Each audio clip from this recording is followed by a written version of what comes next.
Welcome, everybody, to Roots of Faith. In today's episode, it's the long-awaited episode. I put on my Instagram story, I said, who do you guys want to see me talk to on my new podcast, Roots of Faith? And so many people requested this one person. And I was like, I think I might know who that person is. So we finally got him on the podcast. Voice of Reason, ladies and gentlemen. What up, Roots? Thank you for having me on, man. Thanks for being on. All your followers, man, was saying that they wanted you to talk to me, and you just rolled your eyes because you and I talk like every single day. I know. I said again. I'm like, again, I talk to man. Sometimes it's like I feel like we talk to each other more than we talk to then you talk to your wife and I talk to, my parents or whoever. You know what I mean? I probably talk to you more than any other person in the world. That's true. Because we talk like every single day. But I'm not complaining. It's cool. Thank you for having me on, man. It's cool. Yeah, to be I here. appreciate it. I appreciate you showing love to the brand new podcast. So. Yeah, man. I got crazy love for all the things you do, man. For Roots of Orthodoxy, Roots of Faith. Obviously, you're the man behind Voice of Reason, so I especially have a soft spot for that. It's crazy, man, because we're about to hit 2 years. 2 years since dude. we started Voice of Reason, Crazy. And this is the first time, right, that you and I have ever done something together, like in person. Yeah, it's crazy. So yeah, I mean, let's take it from the top, man. Like how we first started. So yeah, man. So basically, we got to go all the way back to 2021 because when did you get confirmed? That was 2021, right? I'm pretty sure. Yeah, but I didn't care about the faith at that time. Yeah. That was when I think the seed was planted. So in 2021, I remember we still had all of the dumb restrictions from the lockdowns, right, from the pandemic. And I remember this is back when I was a parish catechist and I was teaching the faith formation classes. You and our boy Brian were part of it, and you guys would go with me in person, and I would teach the class over Zoom on a laptop, and you guys were with me in person, and you guys would each be sitting next to me. I hated it, and you were just there, and that was a terrible. Not because you were a bad teacher, but I didn't like the faith at all. Yeah. I didn't even believe in like Christianity. So you were doing it because you wanted to get married, right? Married. That's like the big thing for a lot of people. They'll go and they'll be fully initiated into the church so that they can get married or become godparents or whatever it is. But I would say, I think that was when the seeds were kind of planted, because starting from then on is when we started really having our actual deep conversations about the faith at your bachelor party, right? Remember at your bachelor party when we were? I don't remember, but I don't know why. It's like we didn't do anything wild. No, so I mean at your bachelor party, remember it was you, me, Brian, the other homie, at Brian's crib, and remember we were literally all the girls were out partying. You put the Passion of the Christ on, or we literally watched the Passion of the Christ, right? We literally watched the Passion of the Christ at your bachelor party. Oh, okay, we put it on. We watched part of it. We spent the whole time that we were there. We were at the at the dining room table, just talking about philosophy and theology and history and like trying to, But at that point, I was already open to it a little bit. But before that, you used to talk to me about Christianity all the time, right. and I hated it. Like, I was always fighting with you. I really loved the Stoic philosophers, Marcus Aurelius, Socrates, Seneca. I loved reading the philosophers, and then we would butt heads a lot. Yeah. You were like super patient with me, and you were just slowly like planting the seed. And then I think the turning point was one day you actually like put me on the spot bad, and then I got pretty upset, and I was like, you know what? I'm gonna read the Bible. I'm gonna read the Gospels, and I'm gonna prove to you that Christ isn't who you think he is. Right. That he's more like a messenger, like a prophet, even kind of like how the Muslims think. And I started reading the Gospels, and then I slowly started to warm up more to Christ. Right. And then you took me to your church. Then I started to get more fall in love with it. Right. Yeah, because it was the same year. It was 2021 when I started going to the Byzantine church. So yeah, a lot of important things happened in 2021, and then it took you from that point forward. Once you started actually getting kind of open to the faith, I think that was in 2022, and I think for like about a year you were trying to get me to do what we're doing now. Yeah. And I always was like, I'm cool. And it wasn't until 2023. It's about to be 2 years exactly on the 13th of this month. We're in March. Will be when we put out our first video on TikTok. So it's going to be 2 years already. Yeah, 2 years. So it'll be 2 years. And then, so it took from 2021 to like 2023 was like kind of like the seeds planted for Voice of Reason. And Voice of Reason, my friends, was all his idea. So any Orthodox out there that isn't a big fan that's of me, funny. this guy's to blame. All right. Well, if it wasn't for him, Roots of Orthodoxy wouldn't exist. So there you go. Hey, all yeah. right. So I don't like taking credit myself, but he said it. balances He itself said it, out. not me. Yeah. He said it, not me. And something that you said, it's interesting because you had said how back then, was it that I had to be patient with you? Yeah. Oh, okay. Yeah, because I would always send you messages. I would screenshot. I would take photos of the Yeah. Bible and all these passages, and I'm like, look, Christ says right here he doesn't know this, or Right. you know, it's clear right here that he's just a human. Yeah. There's no like divinity in him. And then you were patient. You would answer my questions, but you would like at that point you kind of backed off a little bit, and you Yeah. kind of just let me wrestle with the text. Yeah, it's important. We all got to wrestle with the truth. You know, that's why I really one of the things that I really admire about you, that I always really appreciated and deeply respected about you, is that you're very sincere and you're honest. You're one of the most honest persons that I've ever known in my life, and that's why, like when it comes to you, when it comes to the faith, when it comes to the fullness of the faith, you're one of those guys that I always knew, like, if I just give you time and I let you, because you're super intelligent, you're one of the smartest dudes that I know, just giving you time. I remember you tried to get me into, because I was a big conspiracy theorist, and you tried Yeah. to get me to fall in love with Christianity through Jimmy Akin's videos. Oh, yeah. He would send me all of his videos, or his alien videos, or his Bigfoot stuff, and Yeah. that stuff was cool. But it didn't. For some reason, it didn't really click with me. Resonate with But even before, I tried to get you to sit down and do Voice of Reason. So a lot of people, they know now that you used to be an actor. Right. And I was kind of helping you out even back then. Back then, it was crazy. I would take your headshots. You take my headshots. I would submit your stuff to casting directors, casting agencies. This has been my boy since the very beginning. So initially, I wanted you to do a page for acting. Right. And I'm glad that we did it the way that we did it now, through Yeah. the religious content. That's crazy. So That is wild. Yeah, and that was back in like, what year was? So I'm That was glad it didn't work 2018? out originally. Yeah. I'm glad you didn't say, let's do it originally. Because that was 2018 when I started acting, right when I got back from seminary. So 2018, 2019, 2020 is when everything went to heck because of, the pandemic. And then a few years later, now we're doing this. It's crazy. Yeah, because I started doing content in 2019. I quit my job just on a whim. And I went to California. And then I wasn't even good at it, but people wanted to work with me back then. So it was weird. And I just got lucky. I worked with a celebrity barber. I worked with a celebrity trainer. Yeah. And I slowly got connected in those circles. And now you know everybody, bro. You know everybody. This man's connected. Yeah, this. I'm talking. So weird. I'm talking serious big connections. I don't want to No. put any private. I don't info even out there, talk but about that stuff anymore. Because Yeah. for a while I did let it get to my head a little bit. Yeah. And I was like, it's kind of cringe thinking about it, because I used to tell everybody, I just work with so-and-so, and I just did this, and I made this video or something on TV, and I was like, I did that commercial, or I did this, or I did that video that's playing in the boxing arena. And now I just don't really care about that stuff. Yeah. The more I got closer to Christianity, the more I didn't even care about like the worldly stuff anymore. Right. Like I used to want like a Lamborghini and all that stuff. Like, and all that stuff is cool, but like now it's like this stuff is way more important. The impact, going to churches and people tell you their story about how they became baptized or they became inspired through the content.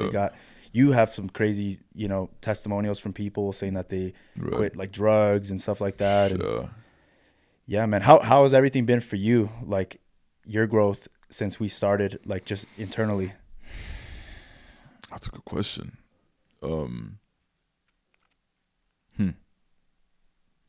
My own personal growth. Well, I feel like I've had to.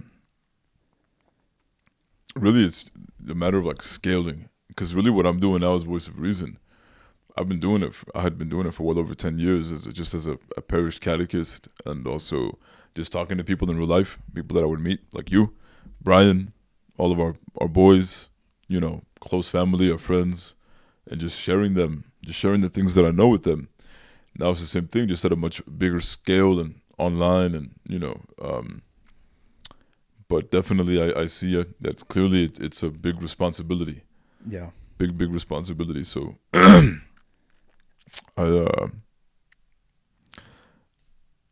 I'm just trying my best not to mess it up.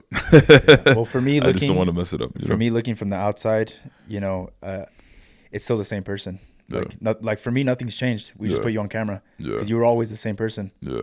The same with the Catholic faith. I was telling Father Chris yesterday that I used to get embarrassed when we would go eat at restaurants. I saw that, yeah. Because you would do the sign of the cross, and you'd pray before the meals, and everyone would look because you have a deep voice, and I was like, dang. Or like when I used to stay over at your house, and the next day we had to go to church, and I was like, man, I hate this, but it was the price I had to pay if I wanted to go hang out with you. That was back in 2011, bro, when we were doing that.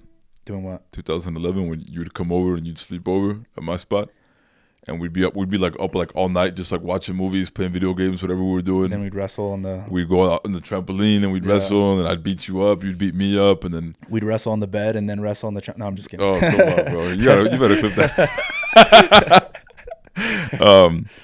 And then we'd get like no sleep at all. We'd be up till like 2 a.m, 3 a.m, and then I'd wake everybody up because it was us and a couple of other homies, and I'd wake everybody up at like 6:30. Like, hey, mass starts at 8. Let's go. Remember that? I hated it, bro. I remember that, bro. I remember we'd going to mass. I remember we were all falling asleep. Remember we were all like, struggling to stay awake during the mass. That one time that we did that. Yeah. And we did that a couple of times. And it was just a bunch of, we were only freshmen in high school. We had just finished our freshman year. And it was just us. And I remember my parents were away. My parents weren't home, remember? Mm. It was you, me, 2 other homies, and just a bunch of kids. And we still made it to mass that Sunday. After being up all night, watching scary movies, doing whatever. All-nighter. We pulled an all-nighter, bro. Remember, we stayed in the garage. We stepped in the garage, remember? I was scared to go to sleep. Were you? An all-nighter. Yeah. Yeah, I remember that. How have you felt like since starting the ministry? Do you feel like it accelerated how much you know about the faith? Because now you have to know, because you're a public figure, and you just have to make sure that you're always on point. Honestly, it might sound kind of weird. I feel like it slowed me down, to be honest with you, because I know it sounds weird, but I feel like I would know more and be farther ahead if I wasn't doing this. It's kind of weird because now I spend so much of my time, the vast majority of my time, responding to things that are online, answering the questions that people are asking me. And the vast majority of the things that we have to deal with are very like surface level. So things, the vast majority of the videos that I make for Voice of Reason, I could have made those videos 5 years ago, maybe even 10 years ago.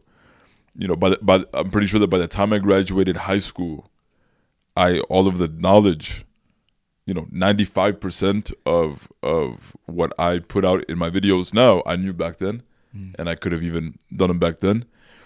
And the reason is because, again, we have to cater to what the audience needs, to what they're looking for. Right. And the masses, they still have they're still at the beginning. They have like the basic questions that you have to answer over and over and over again. It's the same stuff. So like baptism, the saints, Mary's role in our faith, and a little bit of Christian history, and that's it.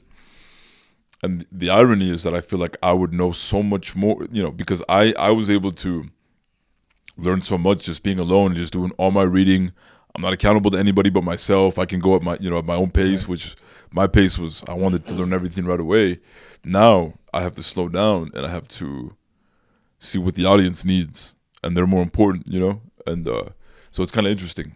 I feel like I would know more if I was in Voice of Reason, and I always say it too, like, I've said it to you, I'm like, sometimes we get so caught up in being so busy, and we got to travel, we got to go meet these people, we got to be in California, we got to be in Texas and Arizona. Time to do anything, bro.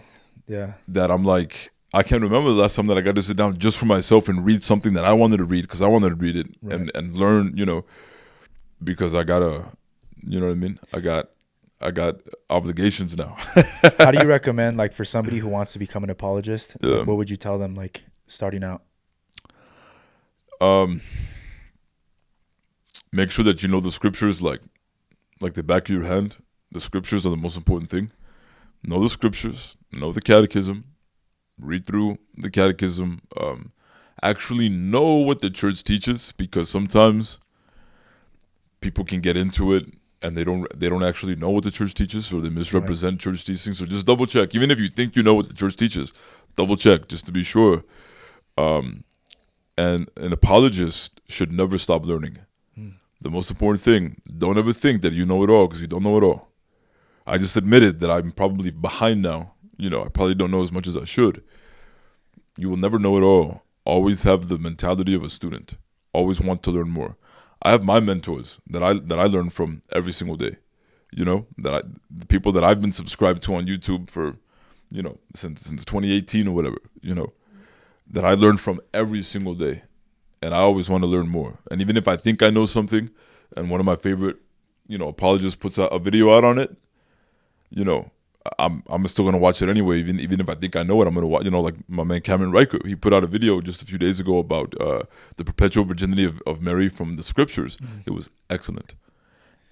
And I would think that I would know how to defend the perpetual virginity of Mary from the scriptures, but I said I'm gonna watch it anyway because I love this. There's always something to learn. I love this. Yeah. Maybe there's something that and there were a couple of things in there that he pointed out that I hadn't considered. So never think that you know everything. Never think that you can just cruise and that you're cool. That no, you can always go broader. You can always go deeper. So always remember that. Always remember that. When do you think people should get online? That's a big one, because you see sometimes people, they get online a little too early, and they start trying to teach the faith. Yeah. It's clear they don't really know too much. I would say get online after you've studied everyone else that's already online. So everyone that's online right now that's doing their thing, from all traditions, all the Catholics, all the Orthodox, all the Protestants, all the Muslims, study them first. And I would say take a couple of years, at least a couple of years, to like really study them, watch them every day, learn from them every day, And then once you know them, then you can get online and you can compete. This is very serious. It's like a sport. You got to treat it like it's a sport. Do you think people should spend time doing in-person stuff first, in-person apologetics, like debates, before they try to get it online? That's how I did it. I spent 10 years, 11 years from I started when I was 16 in 2012, right? In 2012. It was 2012. I got confirmed April of 2012. I was 16. I turned 17 that year. And right after I got confirmed, the classes started in August, September. So like a couple of months before I turned 16, or before I turned 17, I started teaching, and I was doing that all the way up until 2021. So from 2012 to 2020, so exactly 10 years. Yeah. 2012 to 2021 was a 10-year span. I even got to see it firsthand in your house when you brought a pastor over to your crib. Oh, yeah, that's right. And I actually recorded it, and I don't know where it is. I recorded it on my phone. Yeah. It may have been just for Snapchat or something. That was in 2018, I think. Yeah. 2018. And at the time, I didn't know the difference between Protestant and Catholic, and I heard he was a pastor or something like that. So I was like, why are you arguing with a priest? In my mind, I was like, why are you arguing with the man? That's funny. I held priests in the highest regard, and I still do. Right. So I'm like, how can you even argue with the priest? Right, yeah. So that was my, and then little did I know that it's not a priest. Right, yeah. That's right. They reject the priesthood. We were in my garage, and I think it was Brian that set it up. Because we have a third homie who's my godson. He came into the church, and I'm his baptismal and confirmation godfather. My man Brian, love you, Brian. He was wrestling too. Brian was like an anti-Catholic. He was very anti-Catholic, and he and I were best. You introduced us in 2014. Yeah, the summer of 2014. You introduced me to Brian. Brian was becoming devout, reading the scriptures, but he was anti-Catholic, and he and we spent a good same thing year and a half. Really, and we had been friends for a couple of years first. We had been friends since 2014, all the way up until, because he came into the church. 2021 is when he came into the church, so we had been friends for years. He became very anti-Catholic, knowing that I was Catholic, and then we spent. You were really patient with him, because you guys would talk a lot about the faith. And again, it's easy because I know you guys were sincere. I know you guys were really sincerely seeking the truth. I knew that it wasn't just a prejudice that he had. It wasn't just no. He was actually sincere. I remember being at his house, and he would put on a Mike Winger video, and we'd watch he would put on like an hour and a half Mike Winger video, and we'd be sitting on his couch, and we'd be watching. I'd be like, okay, pause, and then I would explain, this is what he got wrong here, and then I would explain, and then we'd play, and then I'd say, okay, pause. This is what he got wrong here, and then we'd open up the scriptures. It was beautiful. It was beautiful. It was fellowship. Was he combative? No. He wasn't combative, but he had his objections, and I told him, I said, bring me all your objections, bro. Bring me all your objections, and then he came into the church, and I was my godson, and he was the one that set up that meeting. What you just referred to with that pastor that came over to my house, right, or my garage. It was when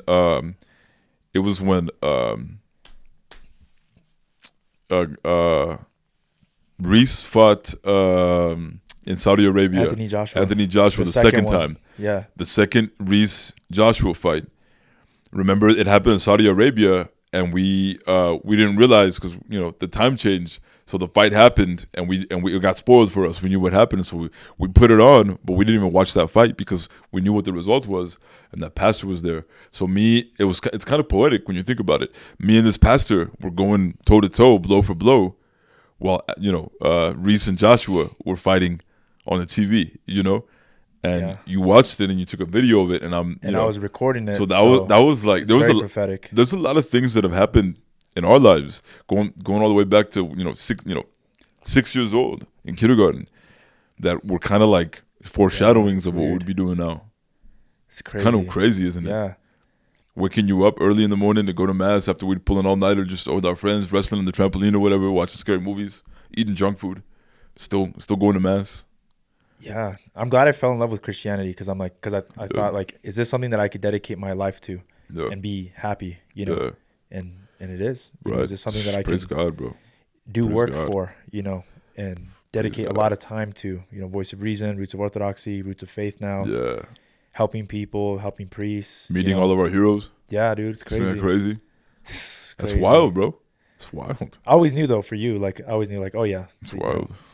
You're gonna be one of the top guys, Thank you, man. Hey, without you, none of it would be possible, man. This was all because of you. It's something really funny. I don't know why I'm bringing this up, but I just remember at your bachelor party, right? We were, like I said, like we literally, what kind of bachelor party? We watched The Passion of the Christ, right? And to me, it seemed like we were partying hard. It's not a bachelor party. It was just me, you, and a friend, and another friend, right? Yeah, you, me, Brian, our other friend, and we were just it wasn't a it was. Well, I mean, it was supposed to be. It was like your party for before you got married at the time. No, maybe not. No, yeah. And the girls went out to party. Yeah.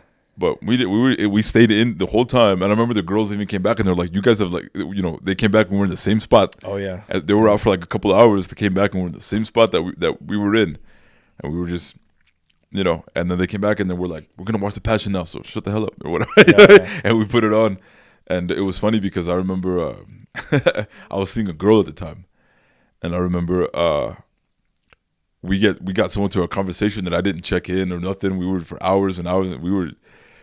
And then it wasn't until like I got home and I was like, text her, I was like, "Hey, sorry, I was," that's right. And she knows I'm at a bachelor party. Yeah. And I don't check in or anything. I was in trouble the next day. And then I told her, I was like, "Hey, I know that you're not gonna believe this. I know this sounds like the dumbest thing ever, but we were watching The Passion of the Christ at the bachelor party." She thought that we were gonna go out and go do whatever, which has never been our thing. I've never drank before in my life, right? Yeah. And so the next day she was like, "You have some explaining to do," and I was like, "We're watching The Passion of the Christ." Yeah. And it sounds like the biggest lie ever, but it was true. And I got in trouble that next. That's funny. Isn't that wild? That's crazy. Where do you see Voice of Reason in the future? Like, how far do you want to take it? So weird. Everyone keeps asking me that question. Lately, I don't know why everyone keeps asking me that question. And I always tell them, I said, I don't know. I said, like, this was not my idea. This was my man's idea. God is letting us do this because he has mercy on me because I'm a wretched sinner, and he's allowing me to do this, and I do not deserve this. I do not deserve this. And he's letting me do it. So because I know I don't deserve this to begin with, I'm not going to be like taking charge and say, "Oh, I want," Nope. It's whatever God wants, And a lot of people, when I give them that answer, they're kind of like, I'm like, "Hey, it's the honest answer," Like I don't know. I see us just continue to do the same thing, continue to make videos, continue to respond to people's objections, continue to answer people's questions, help people come into the church, meet cool people that we'll get to work with, and just take it as big as God wants it to get. Who do you want to collab with that you haven't? I'd love to do something with Jimmy Akin, and he told me that he's down to do it. Yeah. I got, Right. we had I had my Catholic Answers debut, just completely, just by happenstance, I was on Catholic Answers. They put me on the air just as we were visiting the offices, and I got to talk to Jimmy. I got to ask him a question, and he said, if you ever want to do something, let me know. We're happy to work with you. And now I'm like a Catholic Answers affiliate, and I'm going to be working with them. I would love to do, the whole team, Jimmy Akin, Trent Horn, Joe Heschmeyer, all the young guys that are out there doing their thing, Iron Inquisitor.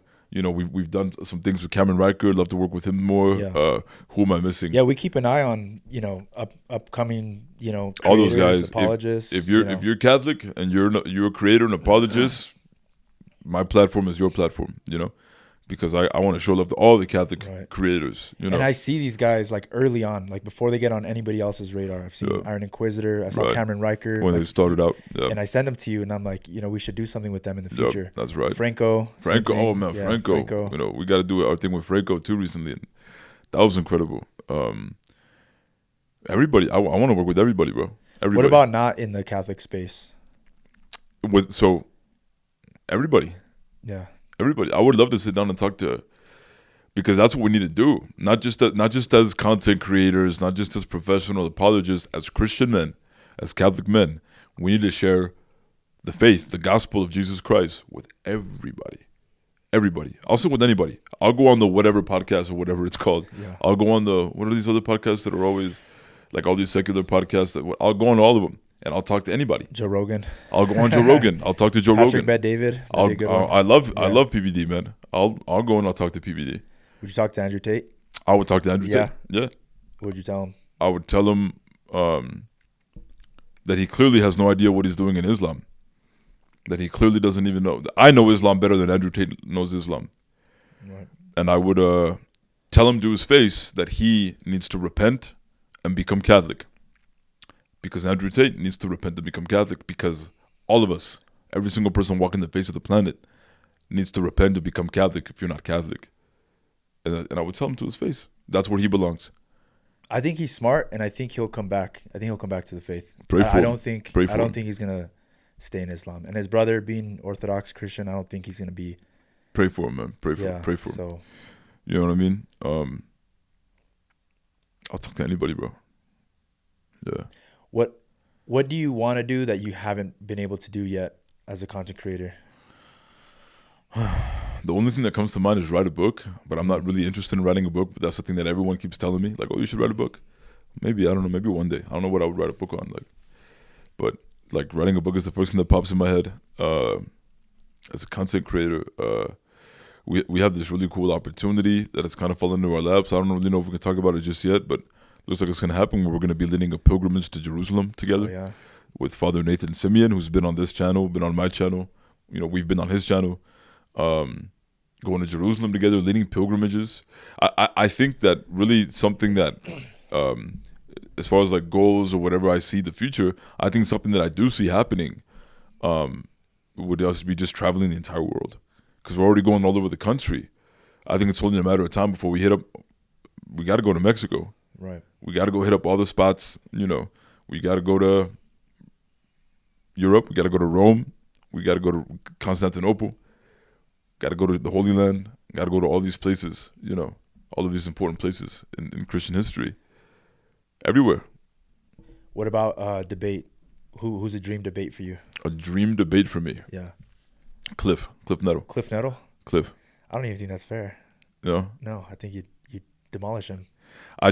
Cliff because I have so much respect for Cliff. I really, really respect Cliff because he's out there, man. He's working. He's doing his thing. He's sharing the gospel. I wouldn't want you two to debate. I would want you guys to have a discussion. Yeah. I would love to. Yeah, he seems like a great guy, man. He seems like the nicest guy. I have so much respect for Cliff, man. I would love to talk to Cliff. Just two Christian men just comparing notes, right? Yeah. I'd love to talk to Cliff. He's the first one that comes to my mind. Who else? I'd really talk to anybody. Yeah. Whoever wants it. Whoever wants it, man. A dream debate. I debated James White, man. I was like, that's crazy. He was like really the only one on my list as far as like someone that I'd love to debate, and I did that. So early on too. That was your first public debate, like in person. In person, yeah. In person, yeah. Yeah, my very first one, I go the top dog. It's crazy. I'd love to debate Gavin Ortland. We just did a video yesterday at the time that we're recording this, where it was probably the most fun that I've ever had doing a video, was that response that I did to Gavin Ortland. Because Gavin Ortland, he's a scholar.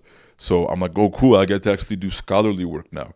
And I get to actually look at encyclopedias and sources and the church fathers. And because, again, most of the videos that we do, it's very basic level. Right. But with Gavin Ortland, with Dr. Ortland, I got to actually... You got to sharpen I gotta be a scholar finally, as Voice of Reason. I had so much fun putting that together and doing that video.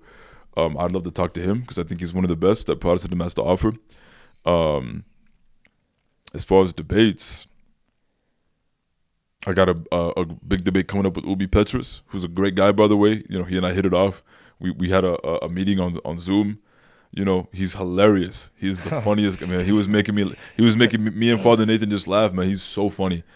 Great guy, man. Great guy. Do you care like what background you're debating? Like Protestant, Orthodox, Muslim? No. I'll debate anybody, man. I'll debate anybody. You don't have a preference? I'll debate anybody. Yeah, okay.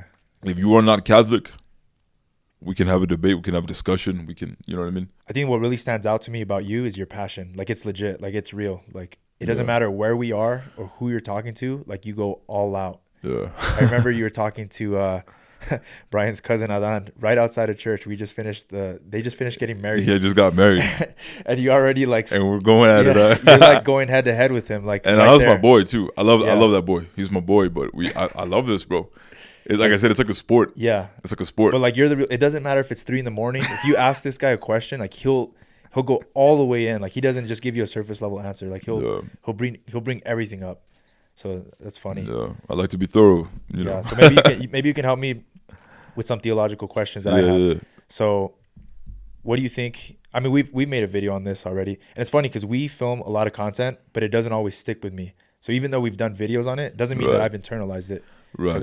For me, it's like, okay, we filmed the video. We have so many videos that we've done. Oh yeah. I just need to edit them, put them out, and that's it. So like, I'm not sitting there like listening to you. Right. So. He just admitted he doesn't pay attention. Yeah, I don't. I don't. Even when I'm interviewing people, like it's just. Yeah, I just did the interview and I go home to my family. And you forget. Yeah. So, but the big one, the question that comes up all the time with Protestants, are you saved? Right. How would you answer that? Because you hear many different answers. Would it be okay if I said? Because for me, that question is just, it's almost irrelevant. It's not a question that I think the early Christians were asking each other. I could be wrong. Like you can correct me on that, but it's not a question that I think was so pertinent. Like, are you saved? Right. And do you know that you're saved? Right. Like this question just seems kind of strange, like to Orthodox or Catholics. And I think I'm comfortable saying, I don't know. I don't know if I'm saved, but I'm going to cooperate with God's grace as much as I can. I'm going to participate in the life of the church, in the life as a Christian, participating in the, partaking of the holy mysteries, doing the sacraments. And like, I don't know, is it okay to say you don't know, or should you say, I know I'm saved, or I'm going to be saved? So I don't think there is a wrong answer. It's kind of, and this kind of shows my spirit of, I don't know. I don't know if you'd call me confrontational or if you'd call me, what I tell them is when they ask that question, I tell them, I say, hey, look, I know when I'm in grace and when I'm not in grace. If I'm in grace, I'm saved. If I'm not in grace, I'm not saved. But you don't know when you're in grace. You have no way of knowing if you're in grace right now or not. You have no way of knowing. So maybe the better question is, are you saved? Can you show me that you're saved? Because the Bible tells us how to get saved. The Bible tells us what we need to know that we're in grace. And I'm sorry, but as a Protestant, you don't have those. You don't have the sacraments. Were you baptized? Because if you haven't even been baptized, bro, you're not even you don't even have a seat at the table yet, bro. Right. Got to go get baptized. You've been baptized? Okay, have you committed any grave sins with full knowledge of and full consent of the will since your baptism? Oh, well, if that's the case, you need to go to confession. You don't have confession. You don't have the sacrament of reconciliation. So how can you say you're saved? Right. I can tell you when I'm saved, when I'm in grace, and when I'm not in grace, but can you tell me you can't? it almost seems like we're Yeah. reading a different Bible, because when I read the book of Matthew and it's talking about the importance of our actions and our Right. works, Right. the parable of the virgins waiting for the bridegroom, Right. how they weren't ready. You hear Yeah. how Christ is going to separate the sheep from the goats, the people Right. that did the will of the Father. I'm like, how are you reading that and Right. thinking that it's just like an intellectual assent that I have to say I'm saved because I've accepted Christ? Like, that doesn't Right. make sense to me. That's not what the That's Bible very teaches. Muslim. Yeah. That's very Muslim. That's not what the Bible teaches. Yeah. Right. Doing a profession of faith, like a Yep. shahada, like, and then you just, And then you're but good. to the Muslims' credit, they actually change. Yeah. They actually know that they have to do the 5 prayers and That they they have to actually have to. abstain from pork. Right. So the Protestants are very inconsistent in this matter. Yeah. And I always hate to paint with a broad brush, because Protestantism is so different. They're so it's different, very- and there's yeah. different beliefs, So we think that we're addressing Protestantism, but I know that in the comments we'll have a bunch of Protestants saying that's not what we believe. Right. I understand. I know that, that's actually part of the problem. Yeah. Is that Protestants aren't united in what they believe. That's part of the problem. That's the big part of the problem, is that you're not united in matters of belief. You're not united in matters of doctrine. Yeah, and and they think that it's like how the Yeah. Catholic Church has 23 different Eastern rites. Right. They're like, oh, that's how we are. No, The it's not. evangelicals, No. the Baptist, like, we're just different flavors of the same faith. It's like, no, that's not what it is. Totally different No, faiths. the entire Catholic Church and the rites that make up the Catholic Church, which is 6, there's Roman, Byzantine, Armenian, Alexandrian, West Syriac, and East Syriac. All of those 6 rites, right? In the Byzantine, there's 14 different, Suiurius churches, and then there's, anyway, you could count them all up. So it's 23 Eastern churches, but it's all 6 different rites. Every single one of those churches, all of us, we are all united in matters of doctrine, governance, and worship. All of us. So it's one church. But in Protestantism, you are not united in matters of doctrine, governance, and worship. So you're not one church. That's the difference. So thank you for bringing that up, because I'd like to clear up that misconception. But anyway, but that's the difficulty that you run into when you have sola scriptura as your guideline. you right? can't define anything. Yeah. You can't define anything. It doesn't make sense to me. Like, me looking at Christianity as somebody who's kind of a new Christian, because I came to the faith much later as a conscious Christian. Right. Protestantism's not even on the table for me. Right. It's not. It's only the apostolic traditions. Right. Like, how could you? And I don't mean to be mean and offensive, but how could you not want the grace of the mysteries? Right. I look at the Eucharist and I crave. I need it. Like, I want the grace that comes in the sacraments. Yeah. I want confession. If I wasn't baptized, I would lose my mind. If I wasn't baptized, like if I was walking around knowing that I wasn't baptized, it would cause mental anguish, mental and spiritual and emotional anguish for me, knowing that I wasn't baptized. Right. Like I wouldn't be able to function. I'd probably have like a mental breakdown, like an episode, That's how important it is, because this is about being united to Jesus Christ. And that's what the sacraments do. They unite us to Jesus Christ. And you're right. Like, how can you reject everything that Jesus Christ wants us to have, including his church as a whole? Right. I read scripture and I'm looking at everyone in scripture, St. Peter, the apostles, Christ, and I'm like, that looks like the early church. Yep. That looks like all the people that came after, the successors of the apostles. And it looks like what the Orthodox Church would look like, or the Catholic Church would look like. Right. The So one that's why holy I think- Catholic Apostolic Church. Yeah, so I think those are on the table for me. I know for other people, they're probably not on the table, but it just makes the most sense, Yeah. Yeah, absolutely. And no disrespect to Protestantism. I have a lot of great Protestant friends, other huge creators that I've become good, close friends with. My boy Ruslan, I love Ruslan, man. I talk to him almost every day now. Love Ruslan. He's my boy. He's my brother forever. Love him. But at the same time, Mike from True Christian, I love Mike, bro. Mike is the nicest guy, man. Mike treats me so well, man. I love Mike from True Christian Ministry. These are my boys. These are my brothers, bro. Like, I don't care no matter what. Like, I don't care. I don't care. Those are my brothers for life. And the beauty about my relationship with those guys is that they can look me in the face and they can tell me, you're wrong. Catholicism is false. They can tell me that. and I can look at them in the face and I can say, you're wrong. Protestantism is false, and we're still best friends and we can still hug, you know, and we can still be brothers. So, you know, if I go hard on Protestants, if I go hard on Orthodox, I just want everyone to know this isn't a personal thing. Yeah. It's not personal. I take them all Not the time personal. to the Orthodox church. I get crazy love. Yeah. I love Orthodox, bro. Yeah. I get crazy love from Orthodox. One day man. someone's gonna want to fight you though. I get hey, we can fight. Let's have a fight, and then afterwards it could be all love, crazy love. Man. I got crazy love for Orthodox, man. Yeah. Crazy love. Like I love the Orthodox, bro. I love Protestants too, you know, but I love them so much that I want everybody to have the fullness of the faith.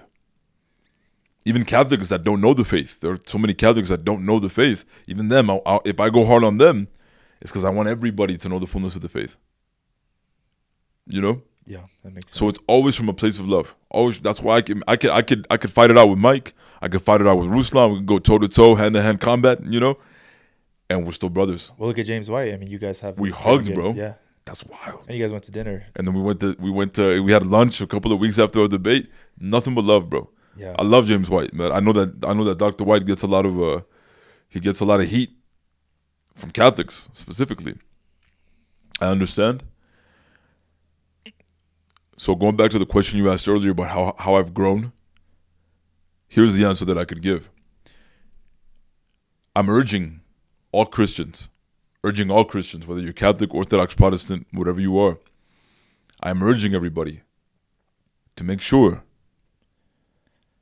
that every single thing that we do, especially when we interact with each other, I promise you that if we do things with love, we're actually going to see positive changes. We have to do things with love because I can easily get caught up in the, oh, I'm right, you're wrong, I know the info, you don't know the info, I'm smarter than you, so it's over. I'm not going to win anybody over, and that could cost me my soul. Yeah. Because I could scandalize an Orthodox, I could scandalize a Protestant, you know, and I could push them away from the Catholic Church forever because I was a jerk. And then I'm going to have to answer to that. I'm going to have to answer for that to God. When God judges me, he's going to say, because of you, because of your pride, because of your ego, because you think you're smarter than everybody else, that guy didn't come into the fullness of the faith because of you, and it's your fault, and I'm going to have to answer for that. So we always have to keep that perspective. Always have to keep that perspective. So I want to do everything with love, man. Everything with love. I want to be cool with everybody. I want to be cool. Even people that got beef with each other. You know, there's guys in the space that like they don't like me. I'm friends with Dr. White. Dr. White's my boy, and I'm friends with people that cannot stand Dr. White. Right. And I'm friends with both of them because I want to be friends with everybody. Right. I'm friends with people. I'm not going to give any names, but I'm good friends with people. You know, in you know, public people. You know, in the same space as us that they don't like each other, and I'm friends with all of them, and I'm loyal to all of them. Because this isn't about us. This isn't about us.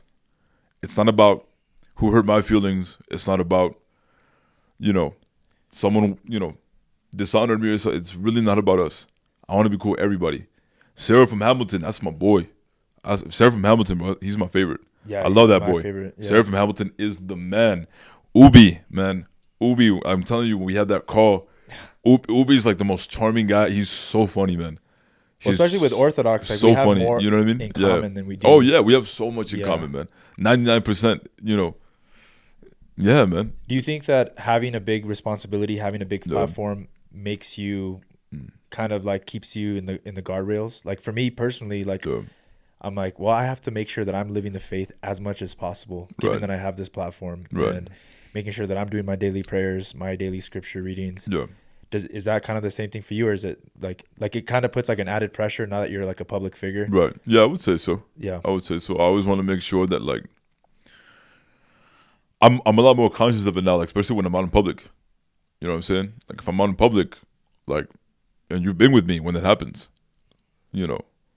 Your reputation is so important, dude. When people, so important. Bro. Like even just like the word of mouth reputation. Like, oh, I met Alex at the gas station. Yeah. You know, a lot of people, when we're traveling, people come up to you at the gas station. Like it doesn't matter at the subway, like at the restaurants. Like Yeah. And all of those little interactions, they matter. Where was it? Where were we? We were in somewhere in Arizona, right? Yeah. We stopped like at midnight to get some food at a it was like a truck stop with the subway in it. That was the only thing. Yeah. It was like midnight, and this trucker comes up behind me and he's like, "Hey, I know you. You're the guy on you debated it, you know." And he like knew me, and he was like, "I'm like, wow." Yeah. It was like I'm in a suit. It's like midnight. We're like super tired. We haven't slept in like a week, you and I. And this dude comes up to me, and and I showed him love. And here's the thing, like, you're right. Reputation is super important, and it's only a matter of time before I say something stupid or do something stupid just because I'm stupid, and I scandalize everybody, or something will come out about me or something that's stupid, and I scandalize everybody. And I want everyone to know, like me, I'm just a guy. I'm really just a guy. I'm not special. I'm not important. I'm not holy yet. Not as holy as I should be. I have a lot of issues. I have a lot of problems. I have things that I struggle with. I've hurt people. I've hurt you. I've hurt people that I love, people that I've never wanted to hurt, you know, because I'm still a work in progress. And it's only a matter of time before, you know. The beautiful thing about being in the Christian space Yeah. is that Christians are held to a different standard. So even with me, with my whole controversy, you know, people are willing to forgive me. You know, I let my ego get in the way, and it's like if we're in a different space, like it's it's over. It's what you know. But Christians are willing to, you know, we're all gonna fall. We're all gonna fall at some point, bro. You know, same thing with me. Like I'm gonna probably say something really stupid on a video. And I probably already have, or I'm going to offend somebody, you know, or I'm just like really like socially weird. So sometimes I don't know when I'm coming off as rude. Right. And I do that a lot. My wife gets mad at me because like I'm just talking to her. I think I'm talking to her normally. And then she's like, why are you talking to me in that tone? And I'm like, I didn't even know. Like, right. Yeah. But yeah, I mean, it's going to happen. But the important thing is that we fall. Yeah. We repent. We ask for forgiveness. I always ask for forgiveness, bro. And then we get back on. If the intention is pure, yeah. You know? If I mess up, and I mess up a lot, and I know when I mess up, like I'll always ask for forgiveness, you know. And for me, the most important thing is I don't want to scandalize anybody. I never want to scandalize anybody. But that should be a testament that should be an example for all of us that we shouldn't put our faith in people. Don't put your faith in me. Don't put your faith in this guy. Don't put your faith in any of us, because if your faith is in Voice of Reason, you're going to be so disappointed because I'm going to fail you. If your faith is in Roots, you're going to be so disappointed because he's going to fail you. Because all of us, if your faith is in anybody, any priest, any pastor, whoever it is, Bishop Aaron, if your faith is in him, if your faith is in Father Mike Schmitz, if your faith is in, we're all going to fail you, every single last one of us. Some greater than others. That's why our faith has to be in Jesus Christ. Right. Our faith is in Jesus Christ and Jesus Christ's church, because it's his church and the Holy Spirit runs the show. But all of these individual men within the church that make up the church, that have, that are, you know, the ministers of the church, we're just men. Yeah, don't put your faith in man. Don't put your faith in us. Put your faith in the God-man. Amen. Put your faith in the gospel of Jesus Christ and in his promises. Yeah. Because, bro, like... We're going to get let down by, you know, you know, all of our heroes, you know. Oh yeah. At some point they're gonna. And I'm still gonna love them. They're still gonna be my heroes, because I never expected them to be perfect. And don't get me wrong. There's people, bro, that I know that are like perfect. That are perfect. They're like because we know them personally, bro, and they're perfect. They're holy. Right. They're holy. I'm like, I want to be like him. Right. I want to be like them. You know, I want to be like Cameron Riker. I want to be like Michael Lofton. I want to be like these guys that I've seen in person, that I've interacted with, that are actually, you know what I mean? Yeah, they're so inspiring. And I'm like, wow. Yeah. You know what I mean? I want to be like that. I want to be like them. And, but if they ever mess up, it's all good. I know, because I mess up all the time too. So I get it. I understand. I don't think anyone's, you know, they're close to perfect, but I know that no one's perfect. Yeah. You know? I learned not to take it too seriously. And don't take it serious. You know what I mean? There's people that have like tweeted about me and said all these mean things about me. I don't ever get. And now, like, I really don't care. Like, I want to do collaborations with them. Yep. Like I quickly forgive and forget. Like, I really don't care. Yeah. That's what we're called to do, man. That's what we're called to do. We're called to ask for forgiveness when we know that we've messed up. and we're called to forgive those that ask for the forgiveness. Right. That's what we do. You know what I mean? So I don't take anything personal. Nothing personal. I take nothing personal. I got love for everybody. I take nothing personal because this isn't about me. You know? Yeah. So what's one way that you've grown like spiritually, do you think? Do you think like since starting Voice of Reason or just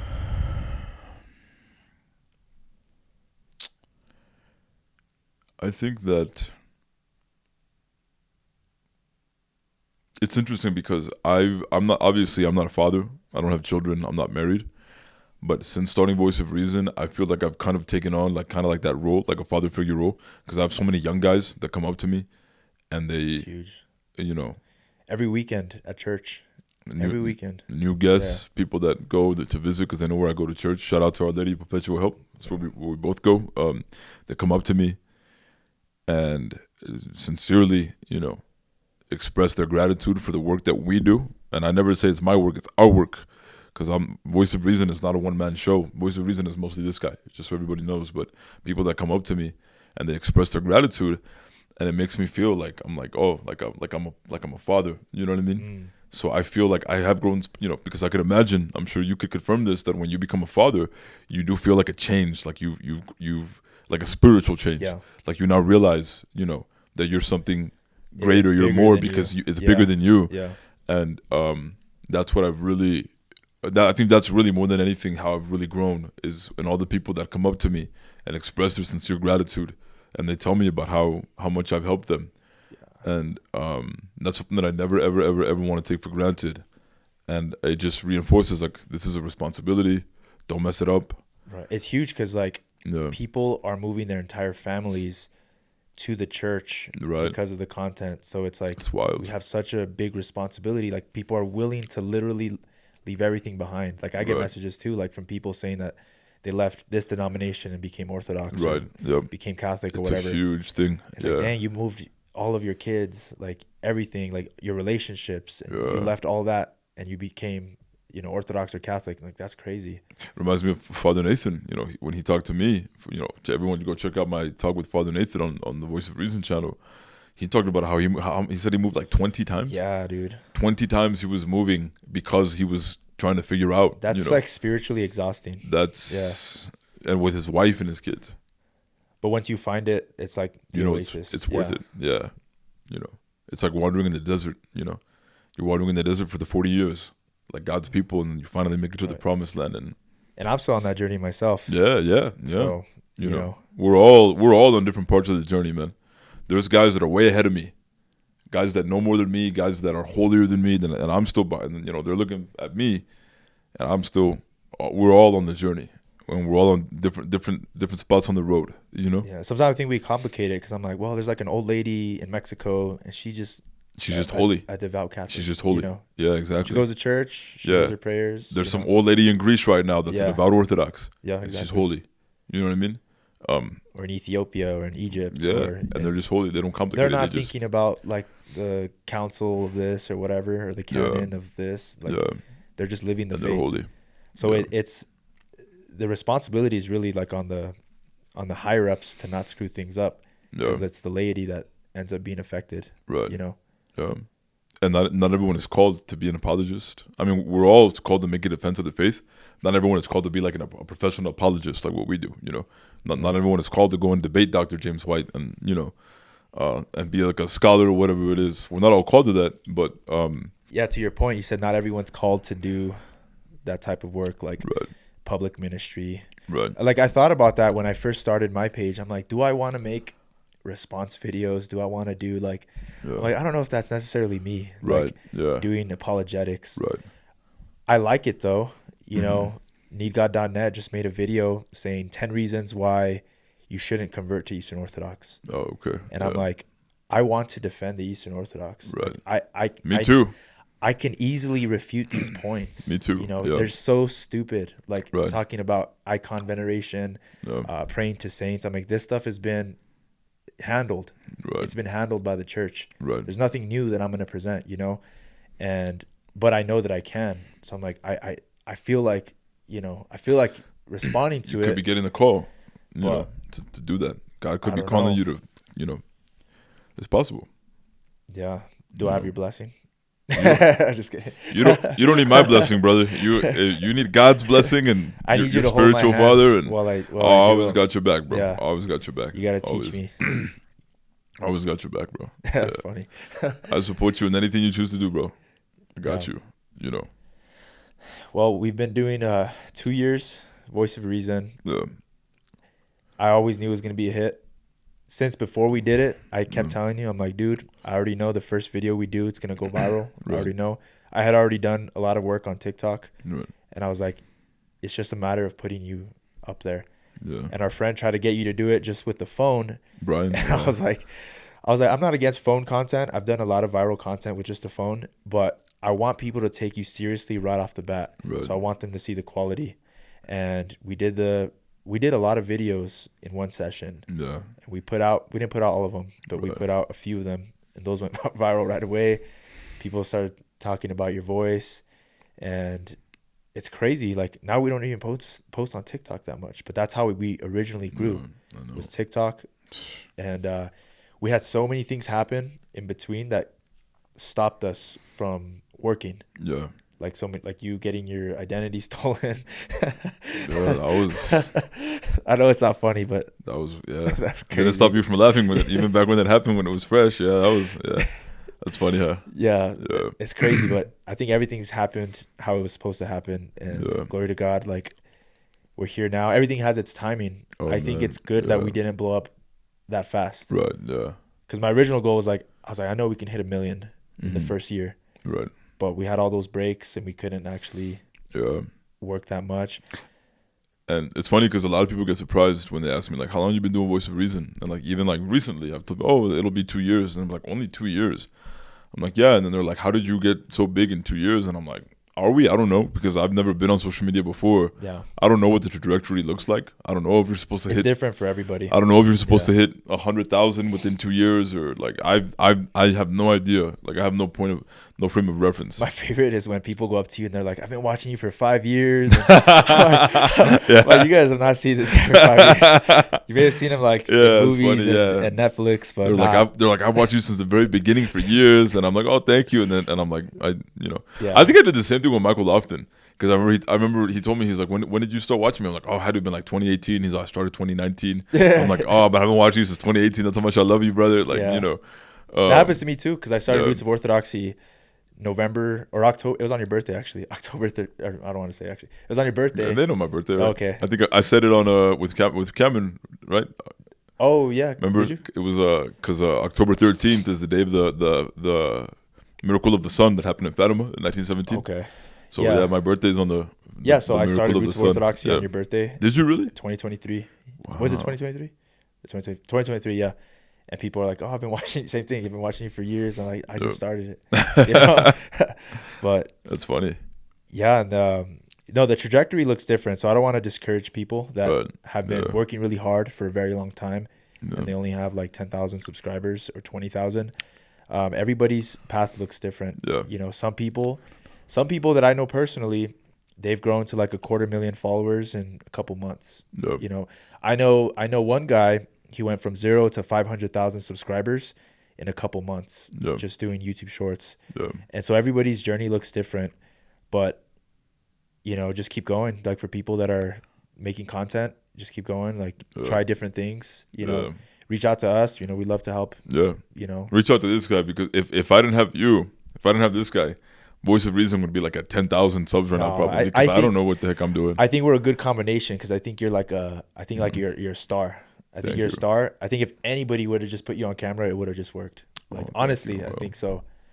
But thank you. Well, I know that I would not be, Voice of Reason would not be as big as it is today without you. So thank you, bro. Like, so a good combination of my autism and your stardom. It's done really well. So yeah, man. Anything else that you want to share before we wrap up? I just want to thank you, man, for all the hard work, man. Like, Voice of Reason is the hard stuff is the work that you do. This guy does all the hard work over here, like all the editing and all putting everything together and scheduling. Like, I'll get replaced by AI pretty soon. You work really hard, bro. Nah, I don't think AI could do the job you do, brother. So thank you, man, for the hard work. Like, thank you for, I want you to always know, man, that like everything that you do for me, not even just as, professionally as voice of reason, but like just as my friend, as my brother, like it just means the world to me, man. Thank you for everything, man. Thank you for being my boy since 6 years old. This might be a good video to put up the picture of us when we're so old. The picture's in black and white. Maybe we can put that up. That's funny. I'll That's true. That's true. Yeah, man. Send it to me. I'll put it on there. Put it up. You can see little 6-year-old voice of reason and roots of orthodoxy, roots of faith. It's crazy, dude. In first grade. I was in first grade, I think. Kindergarten, bro. Kindergarten. Or the photo? That was we've known each other since we were 5. Since kindergarten. Yeah. I think that picture was from first grade. Oh, the picture? But maybe kindergarten. I don't know. Yeah. Maybe it was kindergarten. I don't know. That's crazy. And you've been the same, bro, since kindergarten. The same like, superstar. Oh, thanks, bro. I don't know about that, but I've always just been me, man. But cool, man. Appreciate you brother, coming on Roots of Faith. I hope I didn't bore you guys with my boring questions, but I hope I didn't offend anybody with my offensiveness. We'll definitely have to do another episode when I get better at podcasting. There's only my fifth not even my 5th episode. My 4th or 5th episode. Oh yeah. So I'm gonna get better. Let's see, because who you just had Father Chris on. Father Chris. Father Nathan. You had Bishop. The Russian Orthodox Bishop. Bishop Nikolai. Bishop Nikolai. Who else have you had? Eric Ibarra. So who you're else? my 5th. I'm your 5th guest. Yeah, you're my 5th cool, guest. Man. So I'm trying to be like heavy hitters right off the bat. If and I can, you try to be heavy hitters, and he put me at number 5 after Eric, Father I don't Chris, want to the take Bishop, Father Nathan. I was like, I'm not gonna put him as my he invited me because we're like in a cool setting, and he's like, I got no one else to talk to right now, so I guess if you want to come and I guess we could do something, is I'll throw you a bone. For the meantime, until I get somebody important to talk to, that Yeah, that's funny. So that's funny. We'll definitely have to do a follow-up podcast. Let's do it, man. Let's do it. Yeah. So appreciate you guys for watching. Please like, share, and subscribe, and comment down below what you guys think and who should I interview next. Glory to Jesus Christ. Glory to him forever.